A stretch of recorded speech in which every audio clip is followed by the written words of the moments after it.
And welcome back to another episode of Exposing Ourselves. I'm Travis Ritchie, and this is episode 48. This is the show where we expose each other to new things. Matt, a big music fan, will assign me one of his favorite music artists to listen to each week, and I, a movie buff, will give him one of my favorite films, and we come together on this podcast to discuss it all. And with me, as always, is my very good friend, Matt Runquist. Hey, Travis, how you doing?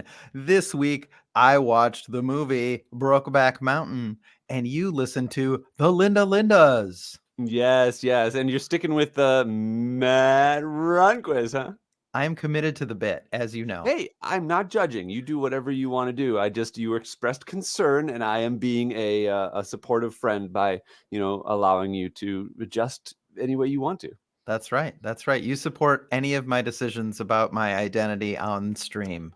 Yes, exactly. I wasn't gonna. I'd resist it. I thought you were gonna say any of my decisions, and then that, of course, there might be decisions you make someday that I don't support. I don't know. I A mean, blanket statement's always a bad idea conceivably to agree to. Yeah. Anyway. I think it's pretty obvious that if I kill somebody, they deserved it, though. So yeah, you know what?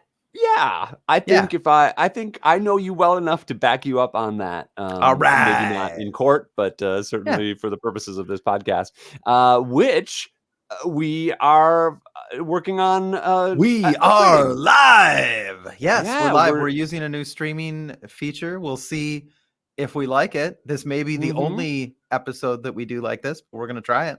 It's so far I like it. I mean, there doesn't seem to be a lot of lag back and forth, so I feel like that's not an issue. We have, previous to this, been recording separately and talking on FaceTime, so we can see each other, but we don't have access to that video. And then what we will do is I'll send you the audio and you'll edit them together.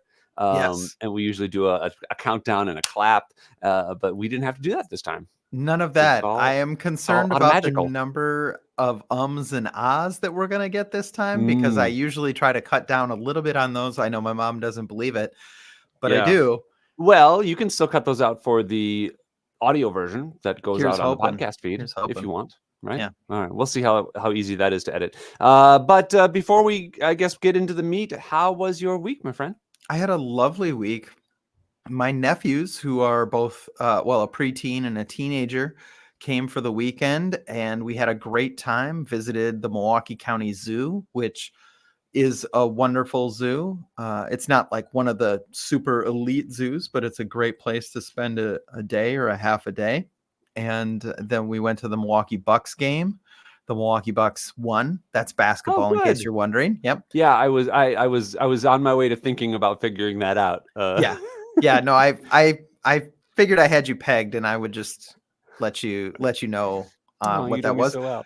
Yeah, great. It's good that they won for you, though. The last time I went to a Brewers game, they lost, and it really felt like a bit of a betrayal. Yeah, it's funny because Milwaukee sports history is not overwhelming with like success, right? There's a little bit. The Bucks won an NBA championship in the 70s. Maybe one or two. I can't. No, I think they won one in the 70s. Yes. And then the Brewers have never even, they've only been to the World Series once, and they've never won a World Series. Oh, interesting. But the Milwaukee Braves in the 1950s won 2 World Series. And then, those are now the Atlanta Braves. Atlanta Braves. Damn. Yeah, they moved to Atlanta. Almost there. I almost had it. But I remember when I was a kid, the Brewers had like a 16-game winning streak going, and it was very exciting just to be a Wisconsinite at that time. And I remember I went to a live game probably with my father, and they lost, and it felt I was devastated, and it turned me off to being a sports fan forever. Yeah, those baseball teams of the late 80s and early 90s were kind of known for very streaky behavior. They would win 10, 12 games in a row and then lose. Weird. I also am known for very streaky behavior. Crazy. But anyways, so a few years ago, though, the Bucks got good. They drafted a player named Giannis Antetokounmpo, who is really one of the best players in the NBA. And because that can totally turn a franchise around. It did. If you make the right moves, having one of the best players in the NBA is a really good thing.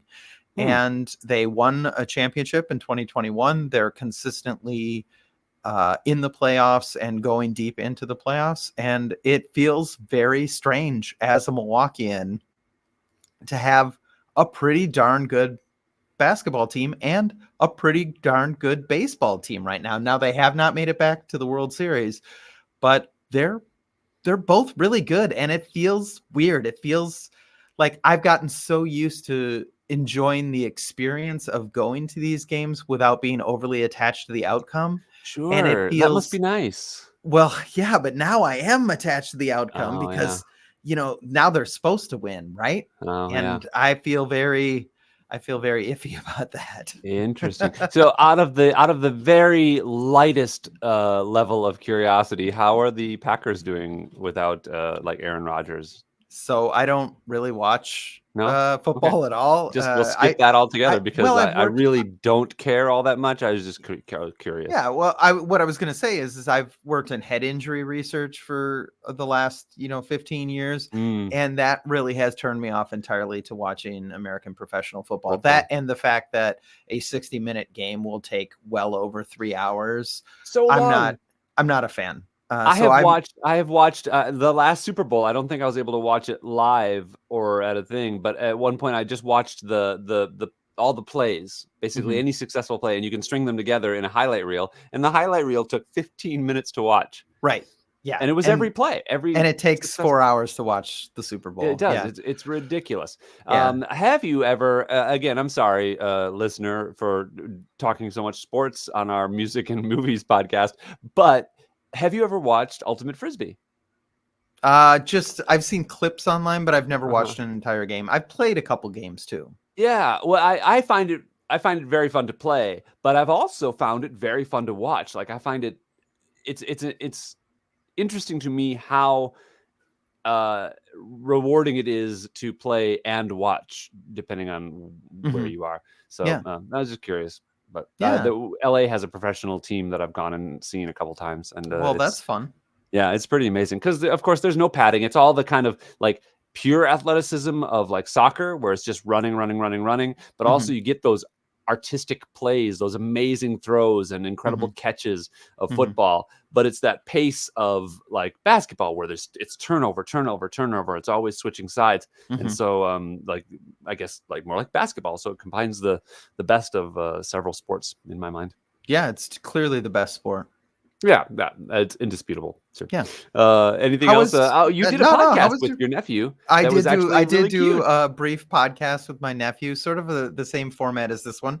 We watched the Muppet Christmas Carol. Maybe we can throw that up as a bonus episode on exposing ourselves. If I he's don't know. okay with it, but yeah, definitely Well, get if his permission. But mom is okay with it, he's a minor.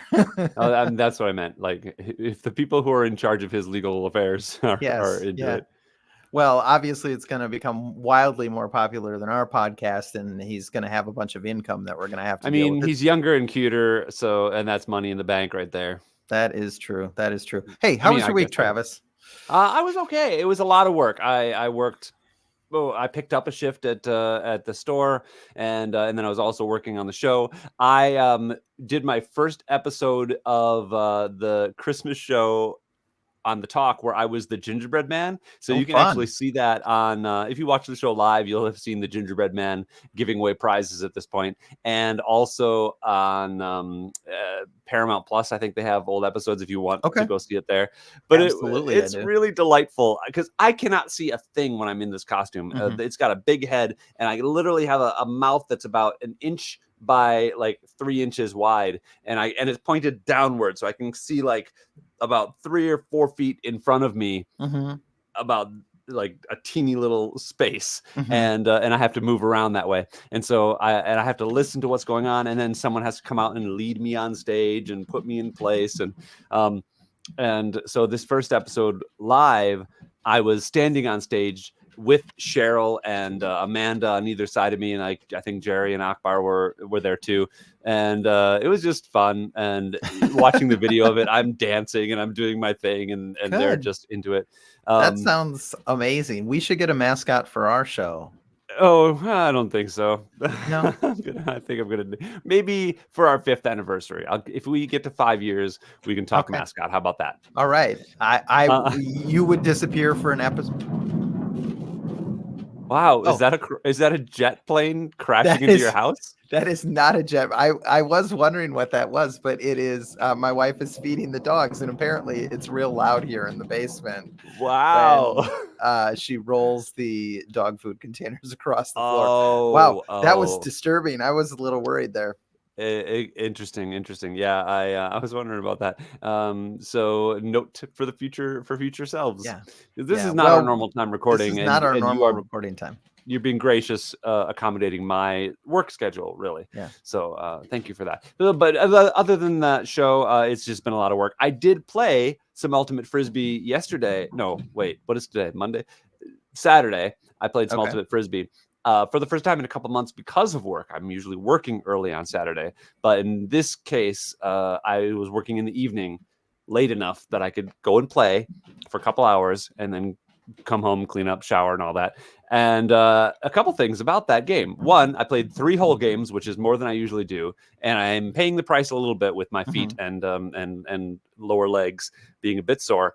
But also, I made Coco run all the way to the park Oh, on my nice. bike because I was running a Okay. little late, and I was like, do I want to walk there or do I want to bike there with the? And I was like, I don't want to hook up the trailer. And I was like, oh, I used to do this with Dot all the time, make her run alongside me on the bike. So I tried it with Coco, and she did great. Oh, that's And she wonderful ran news. all the way there. It's about a half mile. Uh-huh. Watched the game. Between games, I let her off the leash and threw a ball for her a couple times, and then made her run all the way home, which Oh, was the wow. real kicker. She was tired Yeah, for the I'll rest bet of she the was day, one and tired so puppy. yeah, so she slept while I was at work, quite contentedly. I would So imagine yeah, so. I would imagine yeah, so. it's fun. Anyway, fun week. Life is good, and let's get into the meat, Yeah, let's get into the meat. Let's shall we? have a big bite of the movie first. Oh, we're going to talk Music about the first? movie first. What? I don't know. You looked surprised. Would you rather I do the was music waiting for first? you. I had no idea what you were going to Oh, say. okay. Yeah. Uh, so one of the so I had you watch Brokeback Mountain, which is a movie from. Is this going to be weird if I don't have my information up here? Probably, Because yeah. I was changing up. Uh, all I'm my. gonna try turning an extra light on too. Oh, you are? Okay, great. Are you? You let me know when you're ready. Are you ready? Because I'm ready. You ready? Oh, I can't see you. Oh, because you're not there. Oh, This is is that great too for dramatic? what we're gonna do is we're gonna put up these full episodes on our Patreon page when we so our Patreon supporters can watch the full unedited versions. Yeah, And so that's a great idea. We should definitely do that. that is a great idea. Thank you. And so, anyway, so this week I had you watch Brokeback Mountain, which is it's a fairly it's almost a classic movie at this point. It was put out in 2005. It was It almost was an directed. instant classic. It really It, was. you know what, man? I was surprised by how much I found out about this movie and its success because you're right. It made $178 million in the box office on a $14 million budget. Part of that is the strength of its stars because it starred Heath Ledger and Jake Gyllenhaal, who were young, hot stars even at this time. It was directed by Ang Lee, who had done a couple. I think he'd done. Did he do Crouching Tiger, Hidden Dragon before this? I think so. Yeah, he did. He was definitely a known quantity before he broke through, and was a pretty big director. He did. He did Hulk before this, and then before Crouching or after Crouching Tiger, and and then he went on to do Life of Pi, which I have you seen Life of Pi, by the way? I have. Oh, okay, great. Because I was thinking about putting that on the list, but I won't anymore. Anyway, but what surprised me is this movie also has a bevy of other stars that I completely forgot about. Yeah, this is Randy quite the Quaid cast. plays their boss. Yeah, Michelle Williams got nominated for an Academy Award for her portrayal as Heath Ledger's wife. Anne Hathaway plays Jake Gyllenhaal's wife, and I didn't even remember she was in this. Anna Faris is in it. Linda Cardellini's in it, and it's just it's amazing. And then so the big deal about this movie is that it was praised for its kind of breakthrough queer cinema themes, right? It's about two cowboys who are working together. They meet because they're working together up on this hill, watching sheep so that the sheep don't get eaten for a season, and they end up falling in love, but you don't really get to see all of their first year romance, but you see them continue to get together over the years as they both find wives and have kids, and so their love for each other is actually a several decades long thing. So which also I didn't remember either. I thought it was kind of just one summer, but it takes place over like 20 years. Yeah. And yeah, so there's a lot to like about this movie, but before I talk too much about it, what did you think? Well, I did really like it. Now, you didn't mention the fact that this was based on a short story by Annie Proulx, right? I didn't. It So this is, and is there have been other remakes of it since then, which is I was yeah, shocked to learn.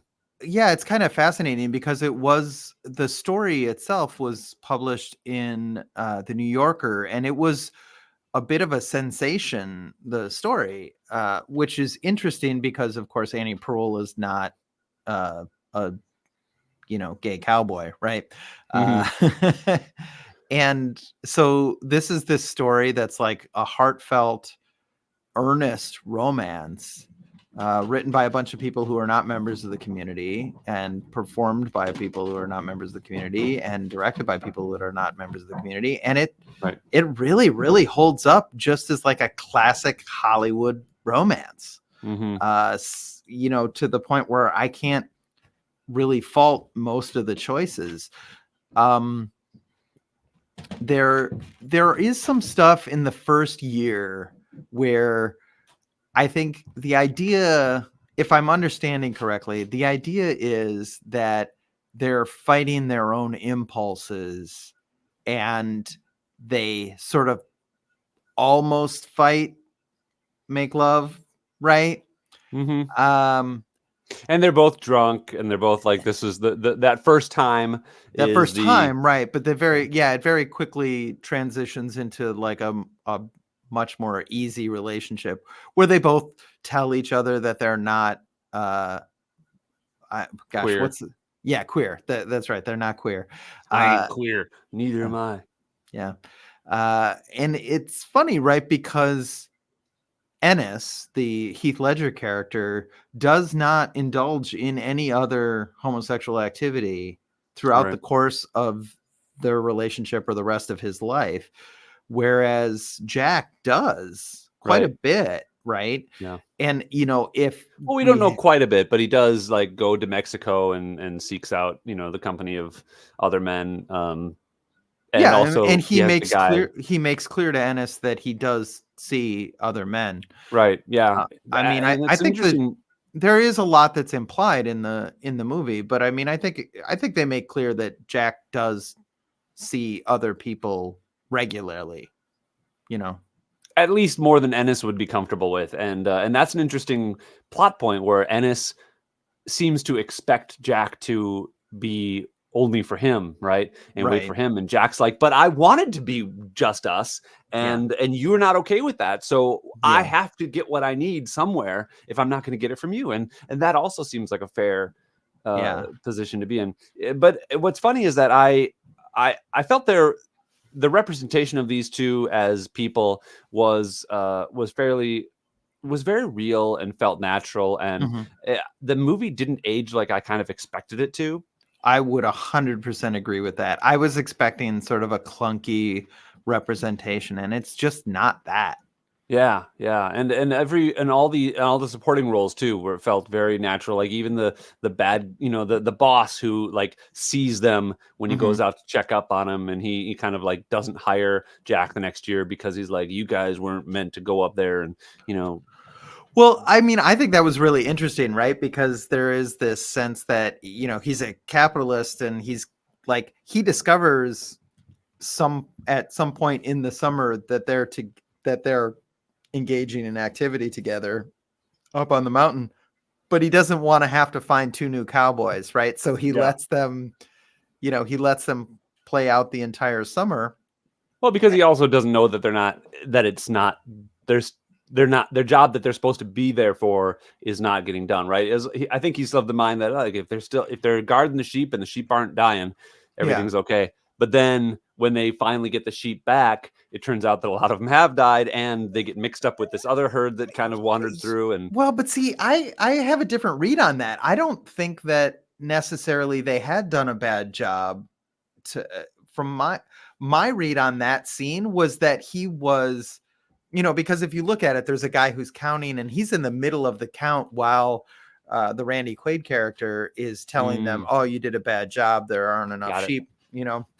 Yep, I see what you're saying. So that was an excuse that he was I think making. he was using that as an excuse to justify, knowing that in the future he was not going to hire them again. I think the whole way through he was very coldly clinical about how he was treating them. Yeah. You're good enough to finish out this summer because it's easier for me, but then I'm not going to hire you in the future because I'm homophobic. Interesting. Yeah, that's fair enough. But one of the things that I really liked, and I'd like you to speak on, was the music. Not only the songs that were used, but also just the soundtrack that starts with this very simple guitar phrase, and as the movie goes on, basically and I only watched it once, so I don't remember, but I do think the beginning of the movie is pretty music free until they start to like fall for each other, and then you get this really simple guitar phrase, and then it gets more complicated as the movie goes on. Am I right about that? Yeah, I think that there was, yes, a very simple guitar phrase towards the beginning of the movie that does get dressed out and bigger as the movie goes on. That was really well done. Yeah. I don't know who did the music though. Do you? I can check really quick. It was music by Gustavo Santaolalla. Yeah, it does not ring any bells for me. But the score is beautiful. Sorry. The score is beautiful. I think what's interesting about this is, we watched Power of the Dog, right? Which is another gay cowboy movie. And which is just wildly different. Like if you explain those two movies to somebody, they sound very similar, and they could not possibly be more different. This is a beautiful movie, beautifully shot, beautifully acted, and it tells its story in a sometimes oblique way, but not nearly as obscure as Power of the Dog did.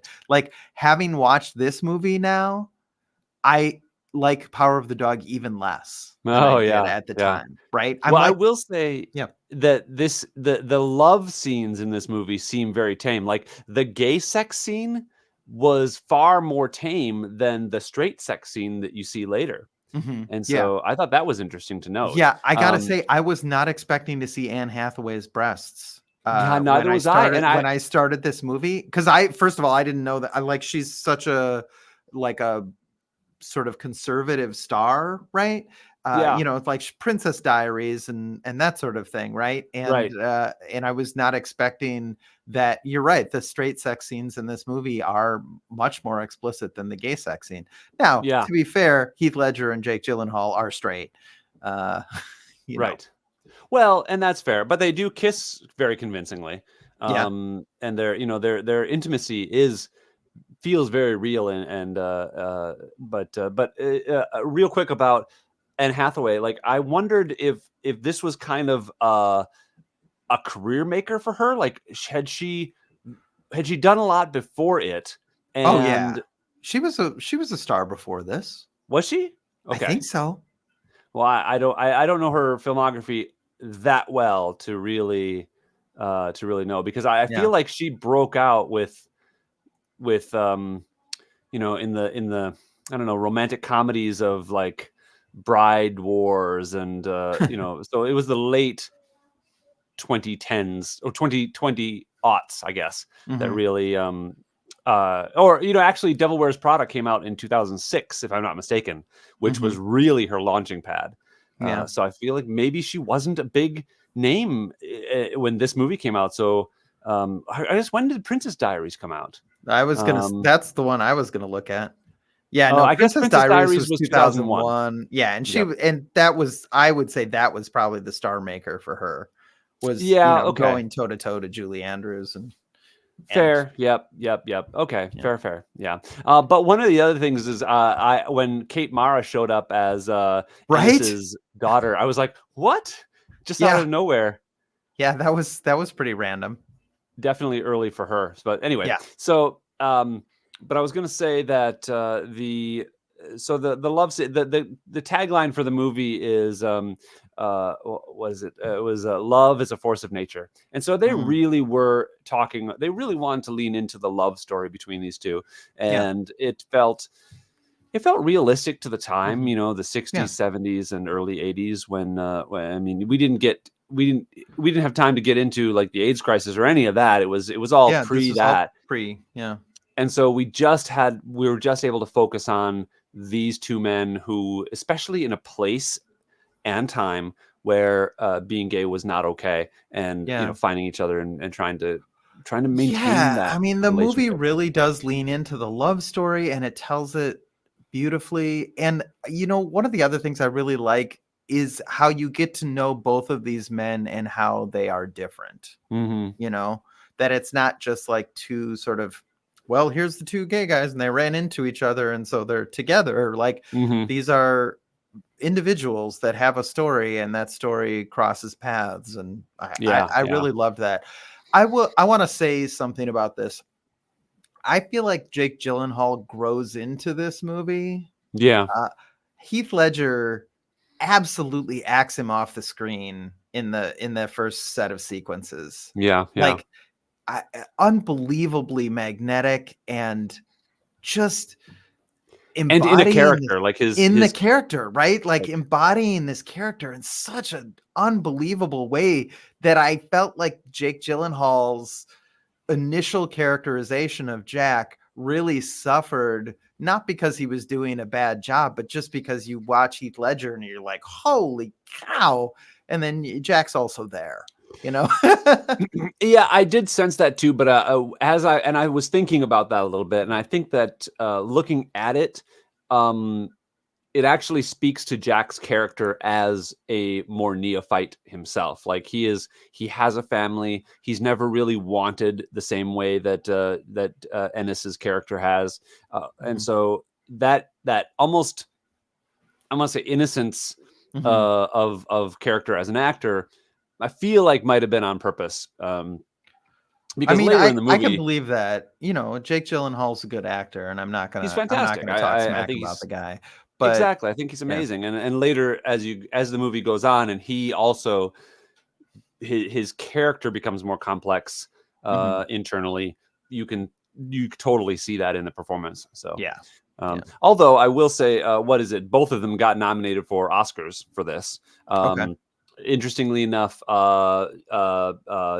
Heath got nominated for Best Actor, and Jake got nominated for Best Supporting Actor, Right, which I which thought is a was very tops and interesting. bottoms joke, right? Like, that's a tops and bottoms joke? Interesting. No, I hadn't thought of that. I think it was more politics, and they didn't want to run against each other, Right, and yeah, of so course. Yeah. and there was a whole lot of buzz. So this movie, I think they thought that this movie was gonna take away a lot of prizes. It lost Best Picture, which it also was nominated for, to Crash. Which, Oh, yes, very famously, I yeah. mean, how often has anybody thought about Crash in the last 15, Yeah, I mean, 18 if years? anybody thinks about Crash, they confuse it with the other Crash, the James Spader one. Oh, I don't even know that one. Oh, yeah, there's a movie about people, having relations inside of car accidents. It's a very Oh, strange movie. interesting. Yeah, Yeah, that's not. uh, I mean, Crash it was a interesting movie. I found it pretty forgettable when I saw it. yeah, So it is not going to be something I'm going to assign to you, I don't think. that's good Uh, because I won't yeah. watch it, so Oh, you refuse? I refuse. That's not on this podcast. You will watch what I give you to watch, young man. A steady diet of Marvel movies from here until Hey, infinity. listen, you watch it, because I'll give you a Marvel movie. Oh no, please don't. All right. Let's see where what else do you want to say about it, Travis? Nah, I'm feeling pretty good. I love, I mean, there's just so much to love about this. The Yeah. cinematography, the pace felt languid but not Yeah. slow. So again, comparing it to Power of the Dog, like, yeah, this is a 2 hour and 5 minute movie. And God, when I saw that come up, I was like, oh man, really, Travis? But you know what? It flies right by. There was never a moment when I was like, they could really have cut that. Like, it all tells the story. And like, you spend a fair amount of time on that first year, but not so much time that you're like, okay, get on with it. Like, it really does. This is really masterful storytelling. And when you think it's, I mean, I guess fair warning for spoilers, but when you think it's over, when Jack dies, you kind of think that that's the end of things, and then there's a whole bit where Ennis goes to see Jack's parents, and it is a lovely, that moment, where he's encountering the parents, and no one ever says the thing that they're all thinking. And the thing that they all know, that this relationship had happened and was so incredibly meaningful to everyone involved. But it doesn't need to be said. And it's clear that everybody knows it. And it's just the acting with the parents is brilliant, and Heath Ledger's acting. Well, I just had an idea. I think we should have Exposing Ourselves t-shirts that you and I should just wear that say Fishing Buddies, you know? Nice. All right. Fair enough. Fishing buddies. We're just fishing buddies. We're just fishing buddies. I had to learn how to fish today. We were on the show today. We were doing fly fishing with Henry Winkler. Oh, fun. I like fly fishing. It's fun. I mean, not the act of like reeling in the fish, but the process of learning how to cast the rod, I quite liked. Anyways, it's neither here nor there. I hate fishing. Yeah. And if I have a fishing buddy, it is going to be someone who I do not fish with.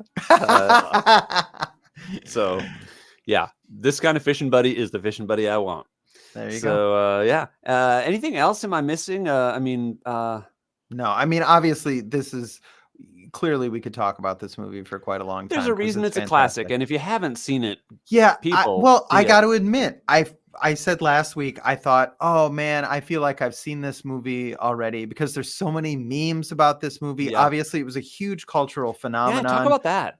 Well, I mean, it was a huge cultural phenomenon. Everybody knew about Brokeback Mountain. It's like, if you were alive in 2004, is that what this is? 2005. 2005. If you were alive in 2005, you heard about this movie. You heard about their performances. You heard about, they kiss on screen. You heard about this movie. I wish I knew how to quit you. To the point. Yeah, I wish I knew how to quit you. To the point where, as a sort of intermittent moviegoer, it felt like, is this movie going to be medicine? Like, this is a movie I'm supposed to watch because it's got a good message, and I know that it's the big gay movie, and so you got to watch the big gay movie. And again, after Power of the Dog, and to a much lesser extent, Call Me by Your Name, I was like, is this going to be medicine again? Like, am I just going to choke this movie down again? But no, it's a joy to watch.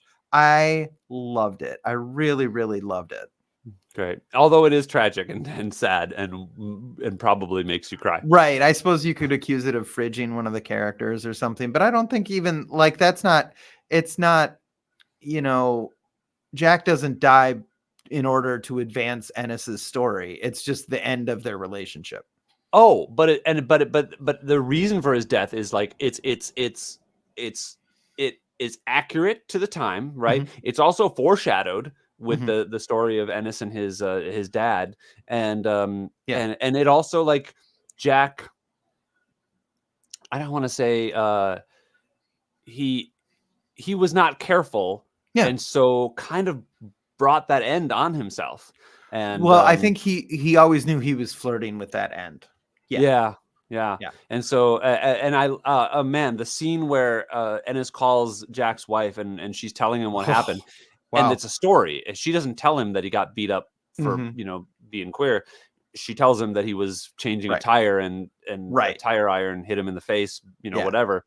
And then they kind of just show very quick flashes of what actually happened. I really liked that scene for a couple of reasons, but the biggest reason that I liked it was that there was sort of a tension that about what is Ennis hearing right now? What is she saying? Is this the story that she was given, or is she fully informed of the truth?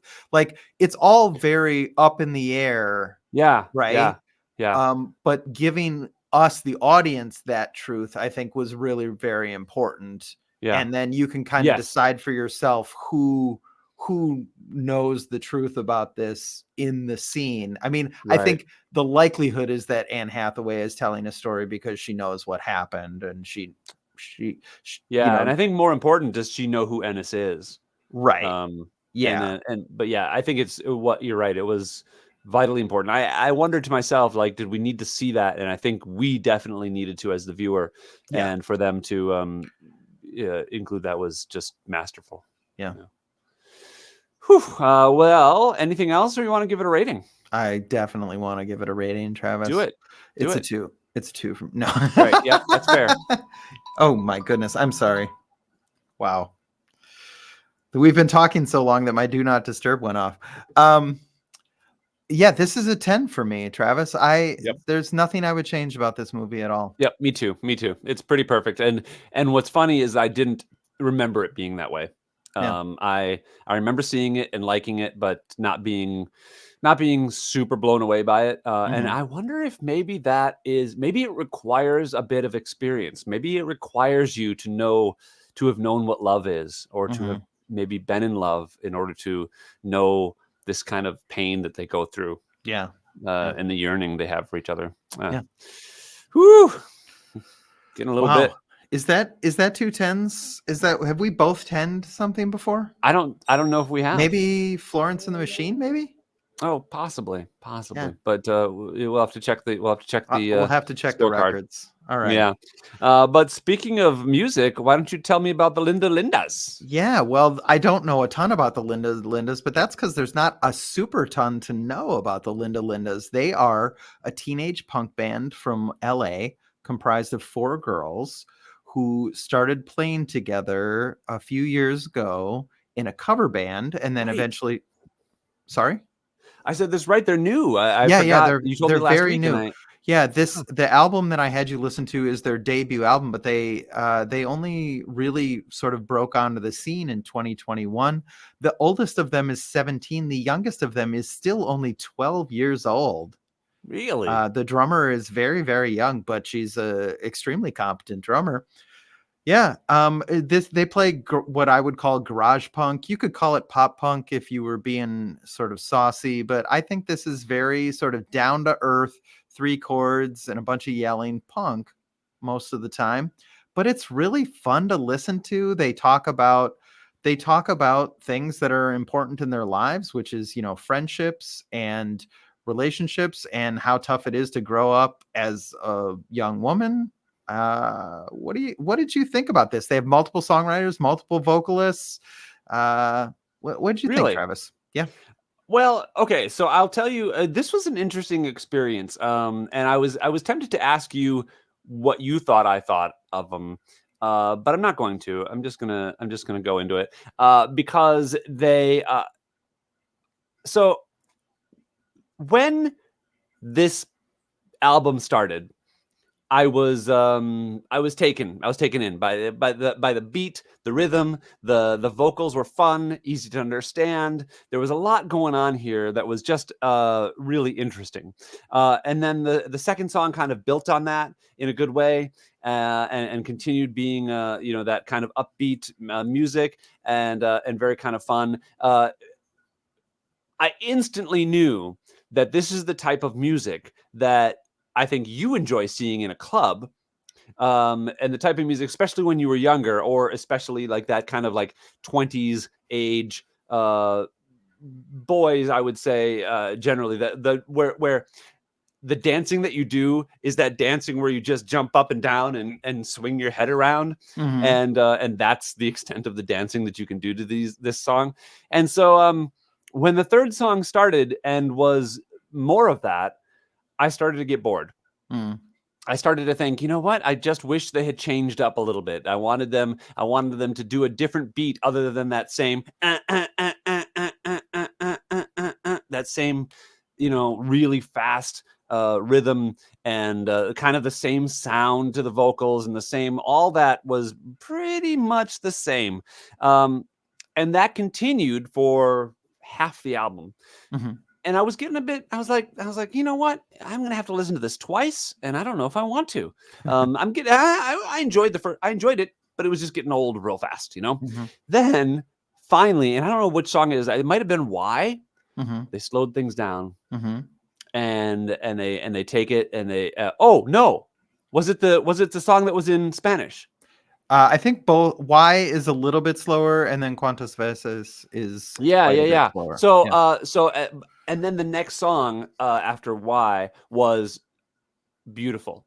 Yeah. And I wish it wasn't in Spanish, because I really wanted to know what they were saying. And or I wish they had done it in Spanish and then had an English version maybe at the end, or some variation on that theme. I really wanted to know what they were saying, because it was a beautiful song, and the heart that it had was very apparent, right? So and then I think the last song, Racist Sexist Boy, was a little too much screamy for me. But what I really found fascinating was when you hear guys, male singers, do the things that this female band was doing in that last song, where like it's very heavy rock, like I don't know if it's metal rock or whatever, but it's just heavy, right? And the way they sing it is that like that throat tearing, rah, rah, rah, rah, rah, rah, rah, rah, rah. But the way these girls do it is actually very interesting to hear. But just maybe not my type of music. But I both times I listened to this album, I was fascinated to listen to that song, and it never went too far for me to be like annoyed. Right. It just ultimately maybe not my type of thing, but it was still interesting to listen to.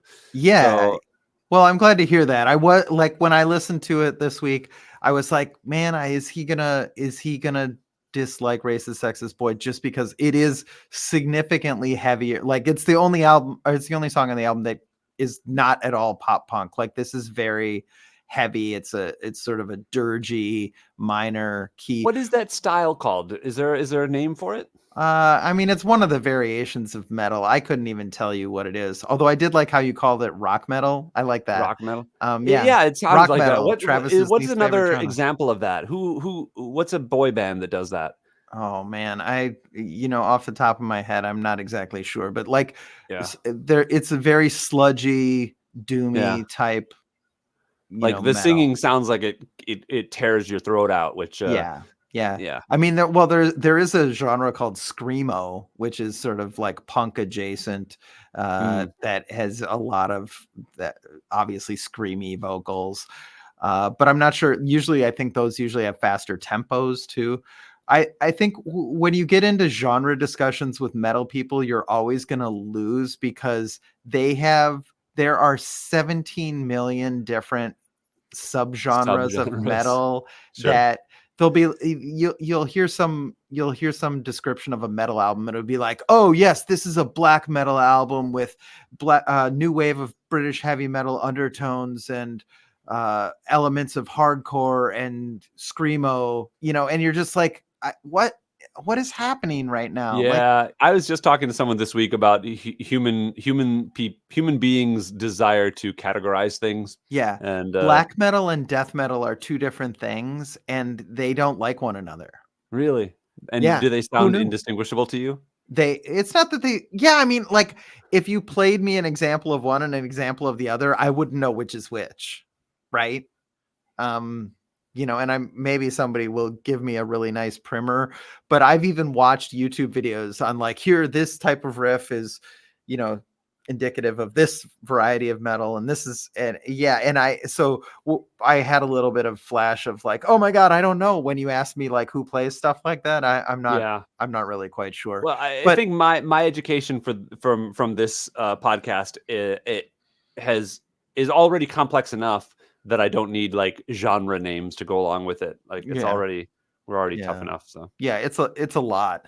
But no, I really like this album a lot. I had seen them on a Netflix show, and I'm afraid I can't tell you what it was. So they did a public performance of Racist Sexist Boy at the LA County Library, and Mhm. that blew up on YouTube. Oh, that's the one that blew up. Yes, and Interesting. I think it was Amy Poehler was producing a show for Netflix that needed a live band, and she was like, "Let's get these girls to play."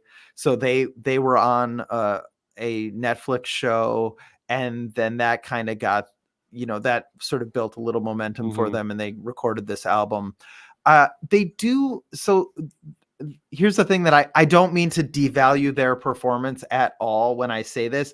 Some of them have some connections to the music industry in LA, which Yeah. happens when you live in LA. Like people have entertainment industry jobs, Yeah. and A I lot of people most of the people you've heard of come from either families with money or already in the industry somehow. yeah, and they do a great job. I'm not suggesting that they're not writing their own stuff or anything like that. But I think the reason maybe that they had the connections to sort of get a public performance at the LA Library, and then, make those connections and get this album made. Probably those things were eased by the fact that they had, and frankly, these young women are probably being somewhat protected by the fact that they have people in the industry who are family members that know how artists are exploited and can avoid Mm. those traps. So, Well, hopefully.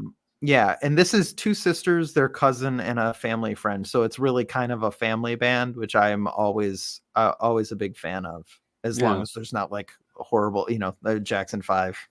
Yeah. Well, I mean they're No, dead. no, no, no, no, no, no. I love the Jackson 5, but Oh, but the way this, they were exploited. yeah, the way they were Yes. exploited. Got it, Yeah, got it, bad, got it. Yeah, bad. yeah, yeah. Yeah, I know a little not bit a about that. not a big fan of that. Yeah. So So, but I have good thoughts about this music.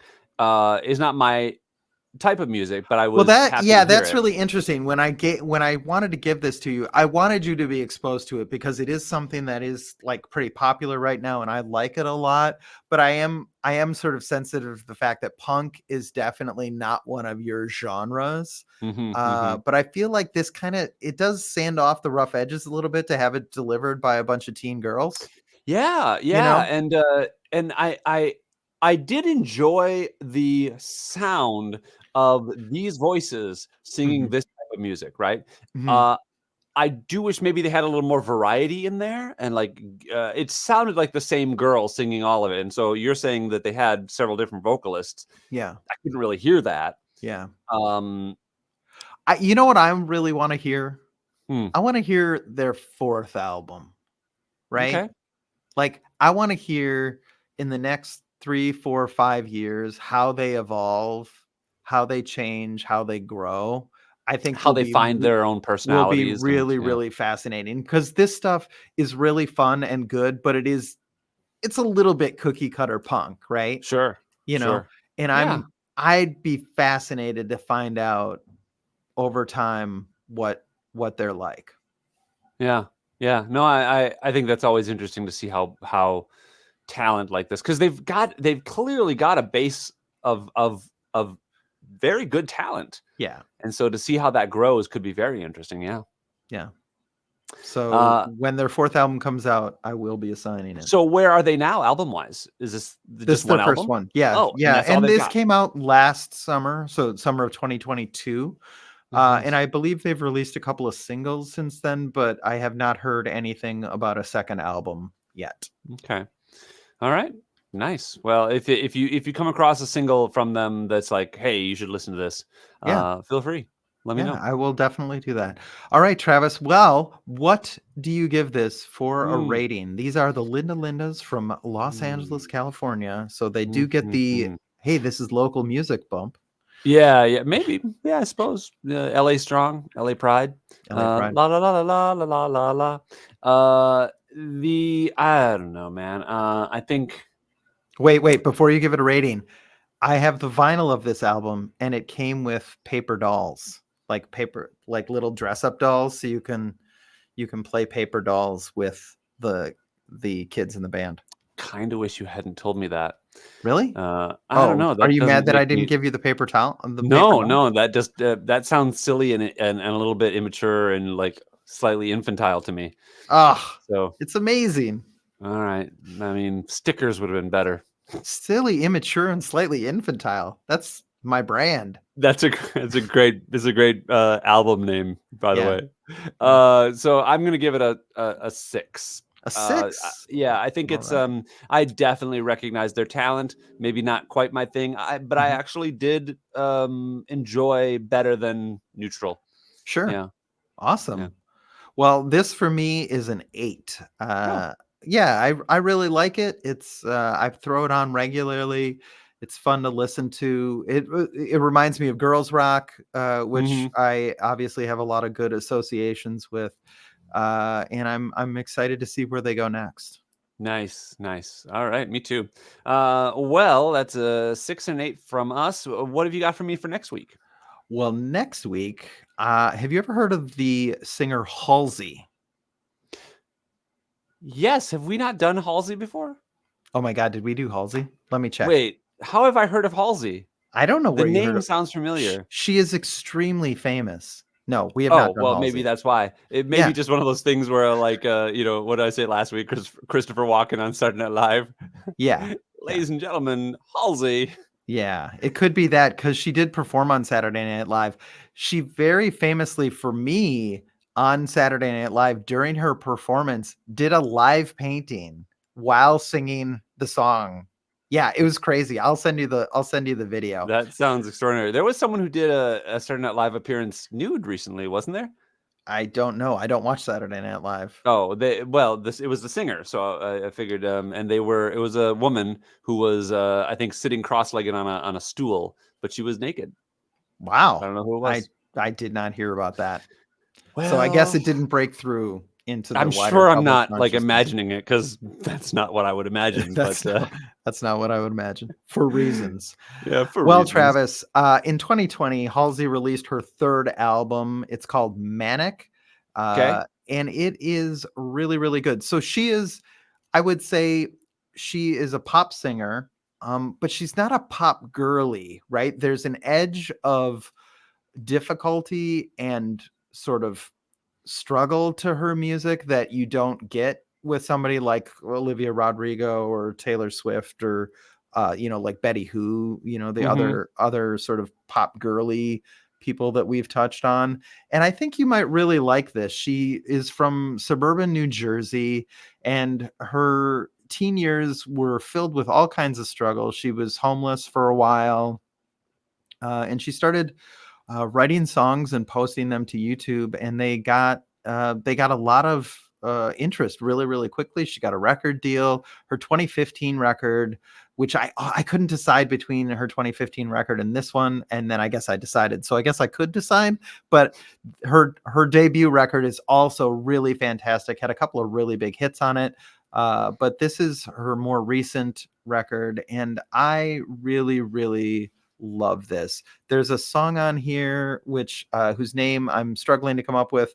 It's called "You Should Be Sad," which sounds like a I mean, it sounds like a childish thing to say to someone, right? But the way that she delivers that song really I don't know, it just resonated with me and I really liked it. I was like, man, this is some good stuff. So Halsey is your assignment for next week. All right, I will. I'm looking forward to hearing Halsey. So I am going to give you. Well, let me ask you a question, Matt. Ooh, ask me a How do question. you feel about feel about found footage movies? Oh, I don't have strong feelings about them one way or the other. Good, I've good. only Because all ever I wanted was for you not to just hate them out of hand. I think I've only ever seen the Blair Witch Project. Other than that, I don't think I've seen a You know single what? I one. have never actually seen the Blair Witch Project. There's no need to watch it. It's Yeah, not I think now that you you've know said that that it's before. not real, like, a huge portion of the appeal of the Blair Witch Project is the fact that people were unsure I think about you've it. said that before, and I just don't get that. But maybe was it like the first found footage movie It or was the something like first found that? footage movie, yeah. Interesting. And so Yeah. then they did what was the paranormal activity? Was I like Am you're I saying the asking word me wrong? as if I was Oh, the movie guy. well, okay. You're So the the movie movie guy. I'm going to give you is a movie called Chronicle, which is Okay. a early example of this found footage kind of like genre, Okay. and it is essentially a superhero movie. Kind of, it's a bunch of teens find a meteor from space, and it gives them telekinetic powers. Wow. But the entire movie is found footage, and I remember watching it many years ago. I don't even remember what movie when it came out. I didn't prepare for this, but I just have my list, and I decided, because I know what I'm going to give you next week, and Mhm. I wanted to give you something a little contrasty You for know, this week. next week is you gotta give me music next Oh week, right? shoot! I was thinking next week was our very special episode, but it's actually our extra super Very mega very special. special Yeah. episode Yeah. where you give me the movie. Yeah. Okay, so well then it doesn't matter. I'm still going to give you Chronicle. All right, And Chronicle I've it told you is. all you need to know about it. But it was a jumping point for a couple of careers. Dane DeHaan is the one that comes to mind, and maybe a couple other young people. But I just again, I didn't research. I didn't prep for this moment. I'm sorry. So you're going to have to experience it on your own, and we'll talk about it next week. This is gonna be an amazing first video episode. I'm so glad we were able to do this today. Me Travis. too. I need to get more stuff back here. This is boring. Yeah, is that boring? Well, maybe I can send you Well, a tapestry or something. I have so many of them. oh, a tapestry, Yeah, a tapestry. like But in castles. Travis, I did want to mention though before we go that people, if they want to talk to us on the podcast, they can email us at exposingourselvespodcast@gmail.com or look us up on Facebook at Exposing Ourselves. I had a lovely little conversation with Kevin Novacek today, and while I didn't use any of his suggestions this week, I think we've got 3 or 4 lined up, so I'm not going to have to think for like a month. It's going to be That's great. amazing. I hope he has a sense of my tastes and isn't just giving me stuff to challenge me. No, he's just giving you things that I already like, and now I have the excuse of saying somebody else suggested it. Okay, great. Looking forward to that. The other thing is that if you would do us a kind favor, listener, and rate our album or leave us or rate our podcast and leave us a review wherever you listen to podcasts. Usually, you go to the podcast page and scroll all the way down to the bottom of the app, and there'll be a little rating thing down at the bottom, and leave us a little review if you like, and we'd appreciate that. Hey, Travis. Yeah. Thank you for exposing yourself to me. Oh, Matt, thank you for exposing yourself to me. I wish I knew how to quit you. I get that reference. Later, buddy.